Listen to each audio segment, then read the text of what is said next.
Karena amalia dzikir kita kan bukan jalur kanuragan, bukan jalur kesaktian. Iya. Tapi untuk lebih mendekatkan diri kepada Allah, mencari ridhonya. Dan kepada seluruh ikhwan-ikhwan pun pangresa Abah tetap selalu ada di dalam hati sepanjang catatan istiqomah mahabbah robito kepada beliau. Assalamualaikum warahmatullahi wabarakatuh. Alhamdulillah wassalatu wassalamu ala rasulillah wa ala alihi wa ashabihi wa mawala. Sobat TKNN, terima kasih selama ini sudah setia menyaksikan dan mendengarkan podcast Tasawuf. Dan hari ini kita kedatangan salah seorang mubalik TKN. Nama lengkapnya Ustadz Tata Tajul Arifin Mogana. Nanti kita tanya nih, dari mana nih namanya nih? Kok namanya sama dengan guru kita? Saya sapa terlebih dahulu nih. Assalamualaikum Ustaz. Waalaikumsalam warahmatullahi wabarakatuh. Alhamdulillah. Alhamdulillah barakah. Alhamdulillah. Pokoknya semangat terus. Semangat terus. Keberkahan tersambung terus dari Amin. Guru Agung Amin. kita Pangersa Bano. Ini langsung nih Ustaz nih. Iya. Kenapa namanya tuh Tajul Arifin? Apa itu nama dari Pangersa Abah atau memang? Nah ini ada alur cerita sebetulnya yang sangat menarik. Boleh Ustaz. Pada saat saya masih di pesantren, jadi almarhum Pesantren guru mana, di Rangkas Bitung, di Darul Hidayah Asepila, yaitu pengasuhnya almarhum Kiai Haji Muhammad Saifullah Taptajani. Jadi pada saat saya masih di pesantren, beliau menjodohkan dua nama kepada almarhum abah saya. Yang pertama Tata Miftahullah. Yang kedua Tata Tajul Arifin. Dan itu saya belum kenal dengan Abah. Masih di pesantren. Kemudian almarhum guru saya. Jadi Abah, dinamainya itu udah besar Zat.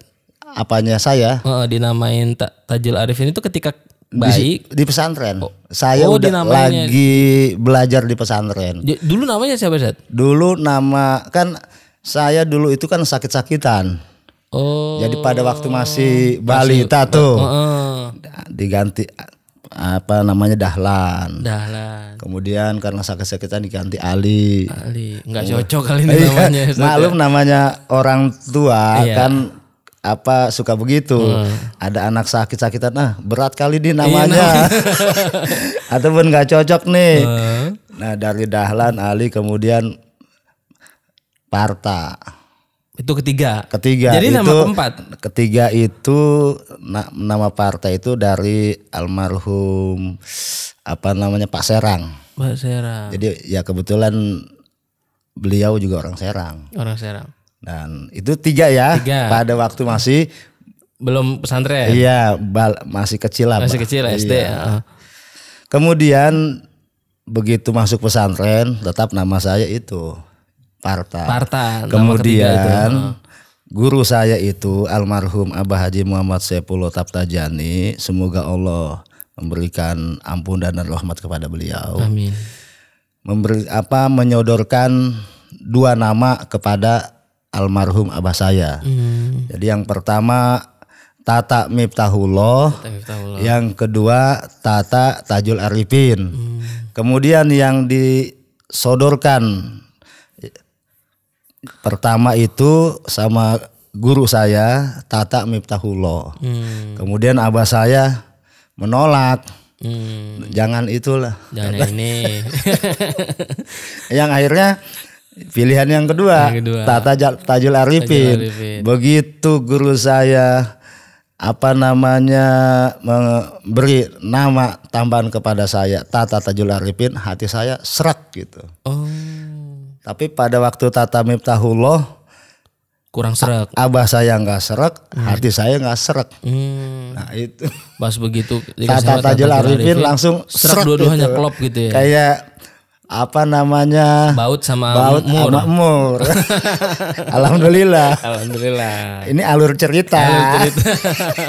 Ini baru mulai dari nama. Jadi ini nama keempat Ustaz ya? Iya, nama keempat itu. Keempat. Jadi setelah diganti nama Tajul Arifin udah nggak sakit-sakitan lagi Ustaz? Udah sehat segar bugar. Jadi baru dari namanya aja udah. Namanya aja Masya itu. Allah. Nah kemudian tambahan lagi, sengaja saya tambahin Mogana. Karena Mogana kenapa itu? Karena saya ini kan orang Pandeglang.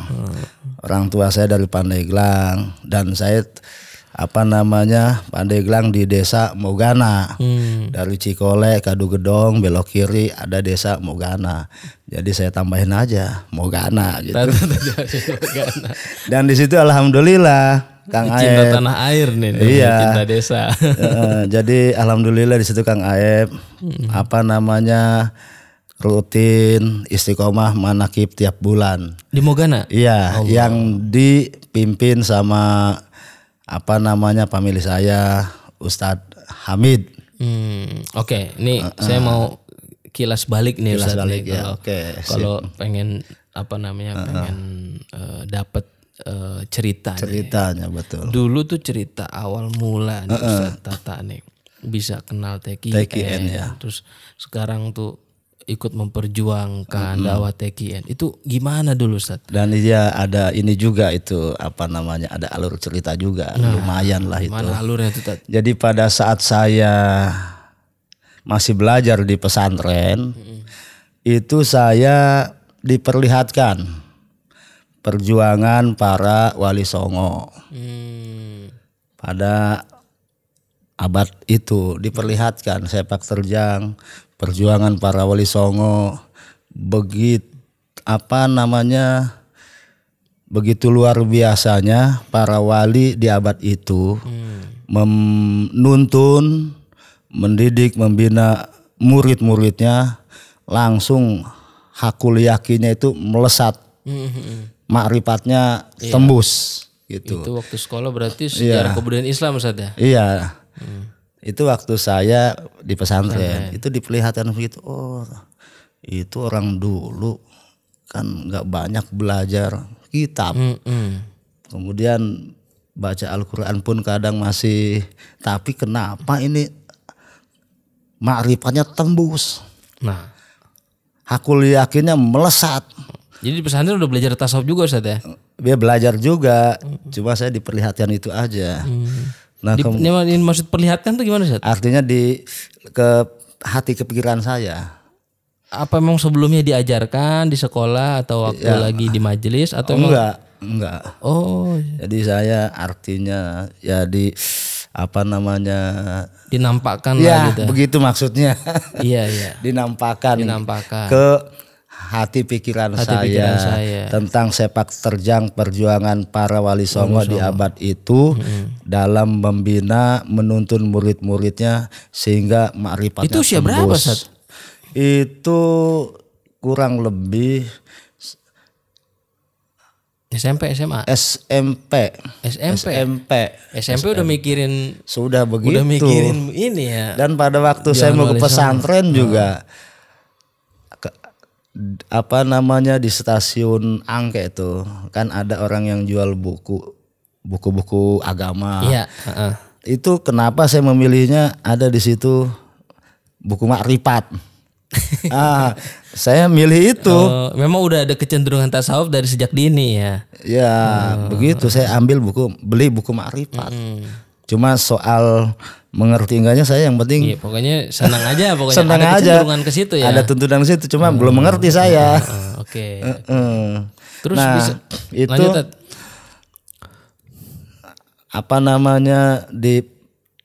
dinampakin ke hati saya. Oh ini apa rahasianya ini para wali di abad itu begitu sukses membimbing muridnya sampai tembus makrifat. Apa ini rahasianya? Sementara saya ngaji belasan kitab, tapi kok ini hati kering kerontang. Hati kering kerontang. Kan maka dabal puad, hati tidak pernah berdusta. Iya. Kan itu saya rasain. Iya. Tapi orang dulu hanya nggak begitu banyak belajar syariat, tapi tembus hakil yakinnya. Dan rahasia ini apa ini? Apa kuncinya nih? Kuncinya itu dalam hati. Dan itu ada dorongan hati untuk berpikir ke sana. Kemudian saya di ini juga diperlihatkan juga, dinampakkan juga ke hati saya ya. Nama Tuan Syekh Abdul Qadir Jailani itu kan selalu disebut-sebut. Waktu manakib. Baik oleh pengamal torikot ataupun bukan pengamal torikot. Iya. Nama beliau disebut dari timur sampai maghrib. Tapi kitab beliau ini apa? Mana ini kitab beliau? Sementara nama beliau disebut-sebut. Iya. Dan ini yang menggelitik hati saya. Sehingga pencarian. Sehingga pada akhirnya ada dorongan hati ke saya, cari guru sejati. Itu.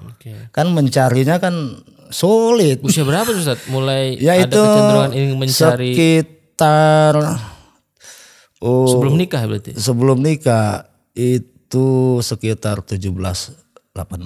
Usia SMA lah ya. Iya, itu ada dorongan yang masuk ke hati saya setelah nampakin dua tadi, alur cerita tadi, untuk mencari guru sejati.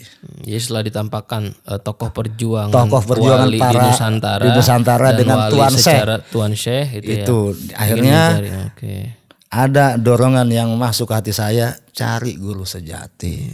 Nyarinya di mana Ustaz? Nah itu nyarinya ini kan sulit. Iya. Apalagi nanya apa gimana tuh? Enggak, saya enggak pernah nanya-nanya. Enggak pernah nanya-nanya. Cuma dalam hati selalu bertanya, di mana ini ya Allah. Kemudian saya nikah usia kurang lebih 23 tahun. 23 tahun. Itu tahun 91 lah. 91. Kemudian dari nikah itu, kemudian saya terus mencari sosok ini, guru sepuh, guru sejati di mana ini. Sampai akhirnya saya silaturahmi ke Wali Musa Tangerang. Kemudian di situ ya alhamdulillah silaturahmi, ada doa, dan di situ ada aba-aba juga bahwa kamu akan mendapatkan karomah wali. Cuma dalam hati saya, ini wali yang mana? Apakah wali yang jasadnya sudah dikubur, atau yang jasadnya masih ada? Jasadnya masih ada. Nah itu terus saya mencari kemana-mana guru sejati. Karena apa? Ini dorongan batin saya. Karena dorongan batin saya terasa hati ini kering kerontang, kotor, penuh dengan segala macam sifat-sifat hati yang kotor. Ini yang selalu saya mencari. Iya. Usaha apa Ustaz? Apanya? Usaha dalam bentuk apa tuh usaha mencarinya tuh? Saya silaturahmi ke para kiai-kiai yang kelihatannya terdengar oleh terdengar kesaktiannya, kehebatannya. Tapi ternyata setelah dari situ hati kering kerontang juga. belum dapat sehingga tidak ada kepuasan. Jadi proses nyarinya tuh menemui kiai-kiai, ustadz ini jangan-jangan ini bisa jadikan guru gitu ya. Rupanya belum dapat juga. Kan maka dabal fuad, hati tidak pernah berdusta. Nah sehingga disitulah saya memohon kepada Allah. Di saat saya ziarah ke makam Habib Hussein Luar Batang. Nah itu ziarahnya saya masih ingat saya, dan bahasa yang saya sampaikan, bahasa doa yang saya sampaikan kepada Allah itu masih terngiang-ngiang. Doa apa Ustaz? Jadi pada waktu itu saya ziarah di makam Habib Hussein Luar Batang. ba'da asar ya kurang lebih jam 5. Jam 5 sore ya. Dan selesai sejarah tawasul, kemudian saya memohon kepada Allah, ya Allah, melalui karomahnya Habib Hussein, tunjukkanlah kepada saya wali yang masih hidup, karena saya ingin dibimbing ke makrifatan. Itu doa yang saya panjatkan kepada Allah di makam Habib Hussein Luar Batang. Gitu. Jadi saya sementara orang-orang yang ziarah di sana ya kebanyakan jalur urusan dunia. Iya makanya ini ada anak muda pengen makrifat.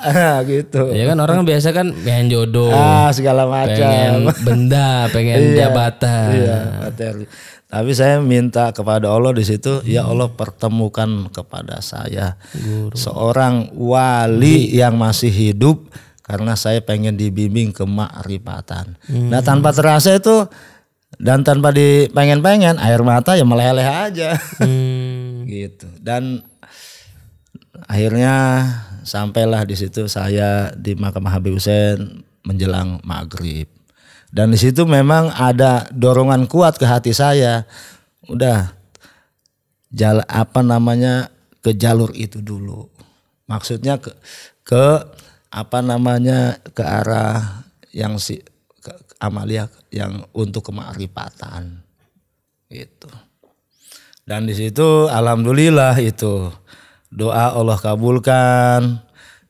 Kurang lebih 1 bulan. 1 bulan setelah doa itu. Ada teman saya yang namanya Ustadz Makmun Tanjung Priok memberikan informasi kepada saya karena udah seperti adik kakak gitu ya. Tak mau ikut nggak? Ini ada pencucian hati di mana? Di Suryalaya Abanom. Nah ini saya kepengen ini begini. Jadi kalimatnya ada pencucian hati. Ada pencucian hati kata saya. Kata saya ini yang saya cari, saya kepengen yang begini nih. Karena terasa hati ini kering kerontang. Wah kering kerontang, kotor sekali. Dan ini kan bukan kemauan pikiran saya. Iya.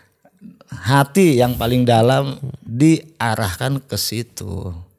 Kemudian kata teman saya, kemudian saya nanya, kenapa enggak Kang Makmun aja? Saya lagi ada urusan yang lain. Udah ikut aja. Iya saya pengen ikut ini. Jadi ibaratnya ilustrasinya teman saya itu ibaratnya kayak tukang pos gitu. Iya. Hak itu ditujukan, surat itu ditujukan ke saya. Akhirnya gitu. berangkat Ustaz? Berangkat, cuma saya berangkat. Kemudian kata teman saya, udah hubungi aja dulu itu Ustaz Tasuri ya dengan Dokter Dahyar yang di Warakas. Kemudian saya itu pada waktu itu saya sudah punya anak 2. Anak yang kedua baru kurang lebih usia 40 hari. Yang perempuan gitu. Nah kemudian saya langsung silaturahmi ke rumah Ustaz Tasuri dan juga ke rumah Dokter Dahyar. Hasilnya ya udah ikut aja. Ya udah memang ini saya pengen cari. Saya cari ini masalah keilmuan seperti ini. Kemudian kata Ustaz Tasuri ini 3 hari, ya nggak apa-apa 3 hari. Terus saya bilang saya sementara ada pas-pasan doang nih untuk biaya. Udah tenang itu ditanggung, nanti saya yang tanggung kata saya. Ya udah, alhamdulillah di sana. Karena saya kan nggak tahu apa-apa. Tahun berapa Ustaz? Ya 96 itu. 96 berarti. 96 itu. 96 kalau nggak salah Juni-Juli itu. Juni-Juli. Itu gimana Ustaz? Momen pertama kali ketemu Abah? Nah pada saat itu nginjak Suryalaya kan langsung mengikuti program upgrading. Bukan yang 3 hari 3 malam tuh apa sih lupa lagi tuh. Di situ kan saya langsung mendapatkan talqin dzikir melalui Wak Jejen. Kemudian besok harinya langsung ke Pengeras Abah. Dan alhamdulillah pada saat itu terasa sekali senyuman beliau itu nancep di hati saya. Gitu. Senyumnya itu. Jadi tatapannya tajam ke saya, senyumannya juga tajam juga ke saya. Cuma saya langsung begini aja. Alhamdulillah. Mudah-mudahan jadi doa gitu. Ya disitulah terasa di saya. Cuma nggak langsung mengamalkan simsalabim, enggak. Karena kan artinya informasi pada waktu itu kan masih belum ini. Gitu. Dan terus aja artinya saya tetap berpegang teguh istiqomah mengamalkan ini sekalipun artinya belum 100%. Dan terasa sekali keberkahan dari Pengeras Abah, karomah dari Pengeras Abah, dan tuntunannya terasa sekali. Jadi saya tidak pernah kehilangan beliau. Cuma yang mungkin menjadi ada cerita yang dimaksud tidak pernah kehilangan beliau, mendapatkan keberkahan dan karomah tuh mungkin ada. Jadi cerita. maksud saya tidak pernah kehilangan beliau secara ruhani. Kalau secara jismani pada saat kita silaturahmi, sowan kepada beliau yang tadinya beliau ada, kita sowan tapi ternyata tidak ada, hanya kehilangan jismani beliau saja. Secara dimensi ruhani saya tidak pernah kehilangan. Dan kepada seluruh ikhwan-ikhwan pun Pengeras Abah tetap selalu ada di dalam hati sepanjang catatan istiqomah mahabbah robito kepada beliau. Tapi jangan lupa setia sampai ruh lepas dari jasad. Setia. Oke Ustaz, jadi kan Ustaz sudah mulai mengamalkan taqiyan hingga akhirnya terjun mubalik sebagai mubalik. Itu ketika mendakwahkan TQN mulai dari keluarga, lingkungan dekat, lingkungan mungkin tetangga, itu ada cerita nggak Ustaz? Ya ada yang namanya artinya hambatan segala macam ada. Tapi dari keluarga alhamdulillah tidak ada. Lancar, memahami, istri saya juga artinya mendukung, memahami, alhamdulillah. Anak-anak semua Ustaz. Anak-anak juga sampai berkah lah. Ya, luar biasa keberkahan itu. Tantangan memang ada yang menyindir, kadang yang paling nggak habis pikirkan. Tantangan dari orang-orang yang berilmu. Gimana Ustaz? Ya segala artinya spekulasi dengan berbagai macam alasan ini itu tidak boleh, artinya dikir keras-keras, ya nggak boleh keras-keras dikir mah la ilaha illallah. Dikir dengan bahasa keras-keras itu di Al-Quran tidak ada. Di Sunnah juga tidak ada. Adanya la ilaha illallah, kalimat yang lain. Kalau bahasa keras-keras kan nggak ada. Tapi itu artinya nggak menjadi satu rintangan, nggak menjadi kendor, tapi semangat terus. Karena perjuangan harus terus berpegang teguh dan bersama dengan beliau harus terus. Jangan sampai terlepas dari beliau. Gitu. Ketika berdakwah Ustaz, ini kan Ustaz bilang ada hambatan atau ada tantangan. Itu justru bukan datang dari orang yang awam. Wah, justru itu. Justru datang dari orang yang bisa dibilang punya ilmu agama, tapi belajarnya belum lengkap. Nah, punya kapasitas ilmu ada, tapi ya hanya sekedar belum paham dan belum memahami mengenai masalah amaliyah ini. Disangkanya amaliyah dzikir ini hanya diperuntukkan untuk yang 40 tahun ke atas. Itu anggapan mereka kan. Anggapan itu masih seperti itu ada. Masih seperti, karena itu kayaknya sudah udah baku itu menyatu kepada orang-orang yang belum paham itu. Kan dzikir mah tanpa batas umur Batas, berapapun. bener. Orang baru lahir aja diajanin. Karena amalia dzikir kita kan bukan jalur kanuragan, bukan jalur kesaktian. Iya. Tapi untuk lebih mendekatkan diri kepada Allah, mencari ridhonya. Mencari ridhonya. Itu ya kuncinya Ustaz ya, mencari Dan terasa sekali tuntunan dari beliau itu. Terasa keberkahannya berlimpah kepada saya, kepada keluarga, terlimpah. Maka ikhwan-ikhwan harus hakul yakin dengan pangersa Abah. Sebab beliau tidak ada artinya, karena beliau artinya selalu menuntun murid-muridnya, ikhwan-ikhwan. Jangan pernah ragu Ustaz. Jangan pernah ragu dan tidak ada yang lain. Tidak ada yang lain. Sulit mencari sosok beliau, maka beliau masih menggenggam sebagai kemursidan Thariqat Qadiriyah Naksabandiyah Pondok Pesantren Suryalaya. Dan jangan berpindah ke lain hati. Jangan pernah ke lain. Akan mungkotil fight, terputus dari rahmat Allah. Masya Allah. Terputus dari syafaat Rasulullah.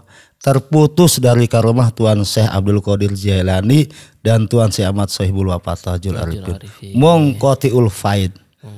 Nah kalau sudah begitu, apa? Akhirnya mereka mendapatkan istidraj saja. Itu. Naudzubillah min dzalik. Jangan sampai Ustaz. Yo, jangan sampai. Rugi dunia akhirat. Jadi kalau udah masuk dalam genggaman guru mursyid, jangan kita berpisah. Tetap genggam beliau. Ini sebuah kenikmatan yang rohani yang tidak ada bandingannya. Iya. Sekalipun saya pribadi masih turun naik, maklum lah, namanya perjuangan. Iya. Karena kalau nggak turun naik berarti udah bukan. Emang iman itu turun naik. Makanya tapi kita sebagai ikhwan sama-sama saling support, saling menyemangati, pokoknya bersama-sama lah. Wa ta'awanu 'alal birri wa taqwa. Bertolong-tolong lah gitu. Ini kalau dilihat Ustaz, dulu kan lulusan pesantren. Iya, pesantren. Kemudian berkecimpung dunia dakwah.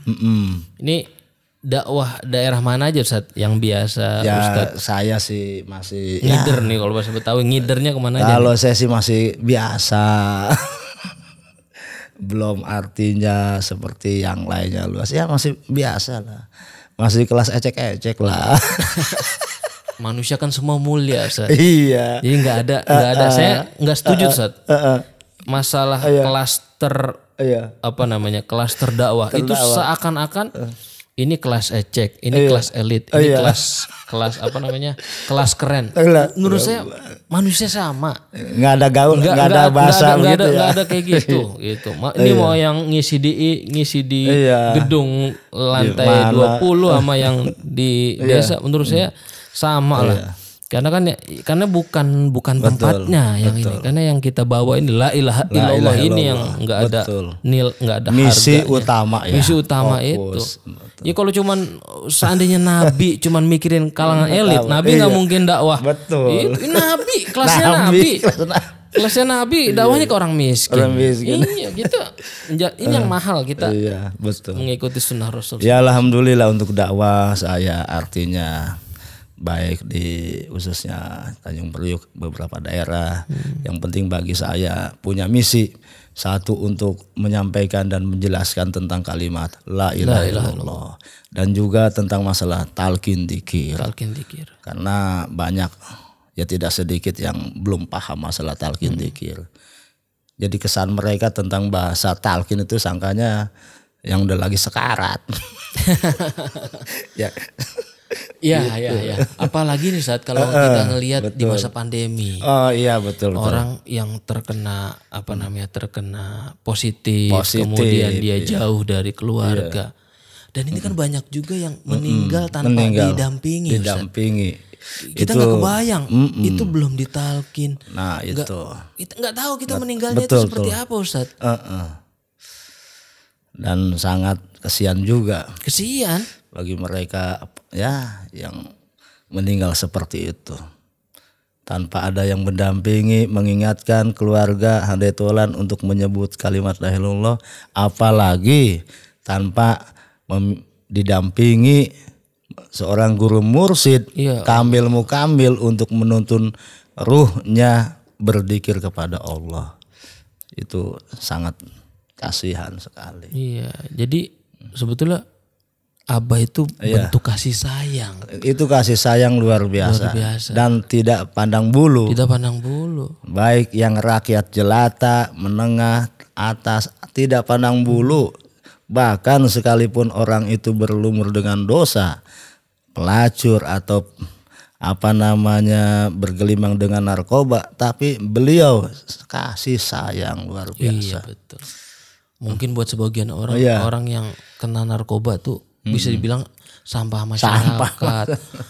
Udah nggak ada gunanya. Tapi ini Abah dirangkul luar biasa. Ditolong, dibikin metode. Dan itulah salah satu sifat seorang mursyid kamil mukamil. Kasih sayang itu. Maka saya pribadi dan juga umumnya ikhwan-ikhwan harus bersyukur kepada Allah. Bersyukur. Dan juga bersyukur kepada pengersa Abah. Maka kan amanat kalimat terakhir dari beliau kan wa'tasimu bihablillah. Artinya kan berpegang teguh dengan tali agama Allah. Bukan berpegang teguh dengan hubungan kepada Allah saja, tapi harus berpegang teguh juga dengan dengan seorang guru yang memberikan jalur hubungan kita kepada Allah. Betul. Wa'tasimu bihablillah. Jangan, dan guru yang membuka jalur hubungan kepada kita kepada Allah. Nah ini harus dipegang teguh sebagaimana amanat dari beliau, wa'tasimu bihablillah, kepada Allah dan juga kepada guru yang memberikan alat hubungan kita kepada Allah. Luar biasa memang. Dan kalau kita melihat tugas dakwah ini kan nggak mudah Ustaz. Betul.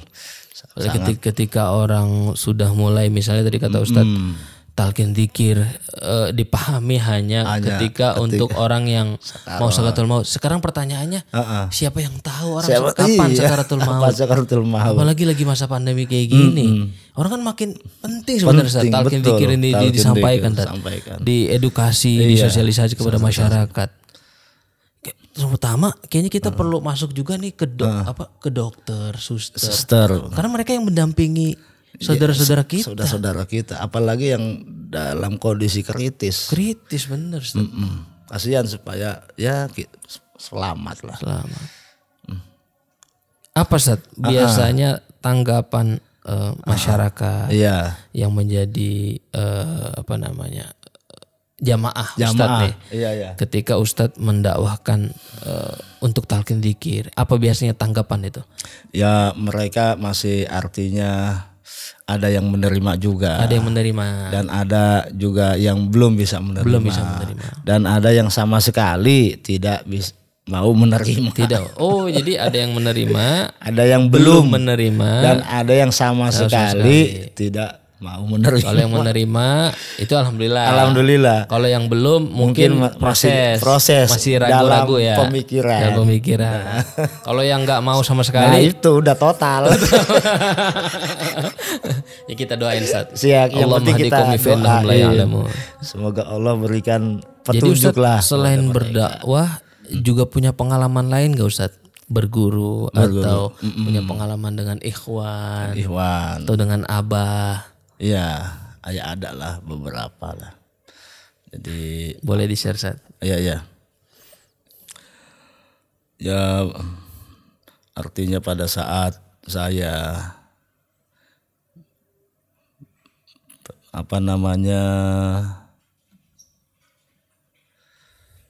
ingin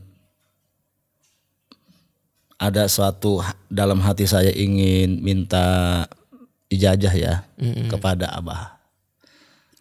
Minta ijazah apa Ustaz? Ya saya pokoknya minta ijazah lah. Oh ijazah amalan gitu Amalan yang untuk saya dimudahkan dapat punya rumah lah. Gitu.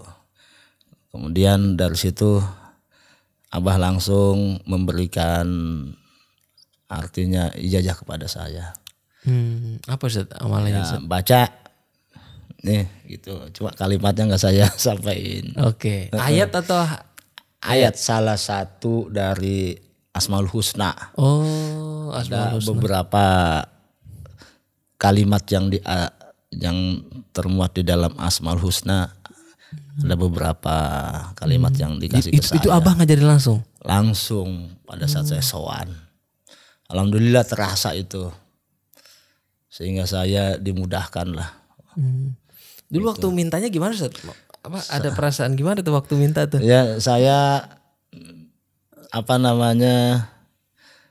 ya minta doa aja minta doa sama Abah. Abah mohon doanya supaya saya dimudahkan punya rumah. Kemudian kata Abah baca ini kalimat itu. Cuma enggak saya. Iya. Cuma saya rahasiain lah. Iya, yang penting salah satu Asmaul Husna. Asmaul Husna. Gitu. Ya, alhamdulillah terasa keberkahannya. Jadi artinya lewat jalur kemudahan mana aja itu Allah bukain kepada saya.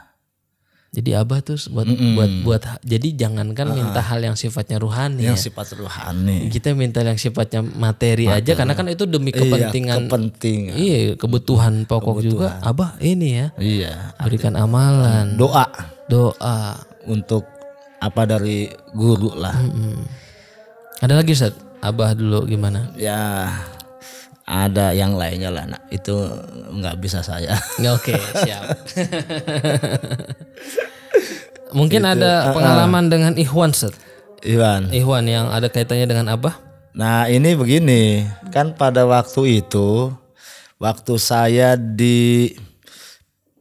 masih belajar di pesantren ya, dan belum nikah, ada dorongan yang masuk ke hati saya untuk mencari guru sejati. Alhamdulillah Allah pertemukan saya dengan Abah Anom. Nah kemudian setelah menjadi Ikhwan, mendapatkan talqin dzikir dari pengurus Abah. Kemudian saya terus dalam proses pengamalan ini, lika-likunya. Kemudian saya ada lagi dorongan batin yang ke hati saya. Cari yang membina. Itu. Cari yang membina. Yang membina. Sementara kan terus terang aja. Untuk mencari yang membina kan mungkin kalau ke Wajajan kan waduh jauh juga. Kemudian posisi keadaan juga kan lagi wah luar biasa lah. Belum mikirin keluarga. Iya. Nah di situ saya tiba-tiba ada Ikhwan. Artinya memberikan masukan kepada saya. Karena saya juga nanya sama dia. Di mana Pak ada yang di mana Ikhwan yang bisa membina saya? Oh ada kata dia. Namanya kan Pak Saiban ya. Kata Pak Saiban ada. Di mana? Udah kamu datangi aja manakib di rumah Rena Ipe. Pada waktu itu kan dia jadi artis ya. Yang sama si Miing. Iya. Di mana rumahnya Pak? Itu di Duren Sawit. Alamatnya dikasih Duren Sawit, perumahan. Yang penting saya datang ke sana. Yang penting ada ongkos pulang pergi untuk datang ke sana. Saya akhirnya datang ke sana. Naik bis yang pada waktu itu masih ada yang ke arah Cililitan, saya turun di jembatan Jatinegara. Turun ke bawah naik Metro Mini yang ke arah Pondok Kopi. Alhamdulillah sampai akhirnya ketemu dengan rumah Rena Ipeh itu. Nah pada saat itu alhamdulillah ketemu. Saya ada 3 orang ya bapak-bapak yang ada di situ lah. Yang satunya saya kenal Pak Seban, yang 2-nya saya nggak kenal. Ada satu lagi yang sosoknya kurus, jangkung lah. Saya kan baru, begitu saya sowan kepada beliau, langsung saya digentak sama beliau. Kata beliau, "Geus, lepaskeun. Moal sanggup maneh nangani urusan dunia," katanya. "Lepaskeun." Maksudnya lepasin segala macam keinginan yang ada di dalam hati. Kemudian kata beliau, "Puasa berapa hari, Pak?" 3 hari, Selasa, Rabu, Kamis. Siap. Kemudian apa yang dibaca, Pak? Nih baca, katanya. Semampunya. Cuma kalimatnya nggak saya buka. Kemudian ternyata beliau itu adalah Pak Mukhtar yang di Kerawang. Dan sosok beliau tidak dikenal sama Ikhwan dan tidak mau Pak Mukhtar ini siapa sih? Ikhwan juga. Ya kalau anak-anak Abah tahu semua, seperti Mama Otin. Tahu sering beliau. Punya kedekatan khusus dengan Abah berarti. Iya. Dan beliau kan nggak mau dikenal sama Ikhwan gitu. Paling beliau suka ini aja, ngumpet aja. Kumul ya, nggak di samping dibina sama beliau, juga saya dibina juga sama almarhum Kiai Nur Hasan. Dekat sekali saya dengan beliau gitu. Kalau beliau dulu kan aktif membina di wilayah Haji Peri. Di Jakarta Pusat, Kemayoran situ. Kemudian selanjutnya alhamdulillah digembleng juga sama guru kita Pak Kiai Wahyudi melalui program Khalwat. Alhamdulillah. Kalau saya kan kalau dibimbing kan sama yang sepuh-sepuh. Saya mah ini aja angkat tangan aja. Karena pengen benar. Iya. Jadi saya terima aja. Namanya digembleng, angkat tangan aja, nyerah aja. Yang penting saya pengen benar. Iya. Jadi kalau udah dengan menyerah angkat tangan, cepat masukan itu cepat masuk. Jangan ngelawan. Ini apalagi ngeyel, berkil aja udah begini aja. Memang kita banyak salahnya. Iya. Jadi saluran keberkahan itu cepat masuk. Oke, saluran keberkahan itu cepat masuk. Kalau kita nggak ngeyel. Yang penting hati ikhlas, menyerahkan aja.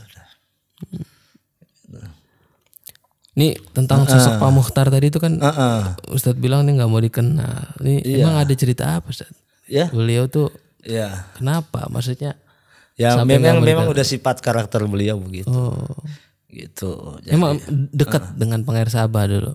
Sangat dekat sekali. Sangat dekat sekali. Bahkan beliau juga kadang suka disuruh oleh Pangeran Sabah ke istana untuk membawa pepes emas ke Pak Soeharto.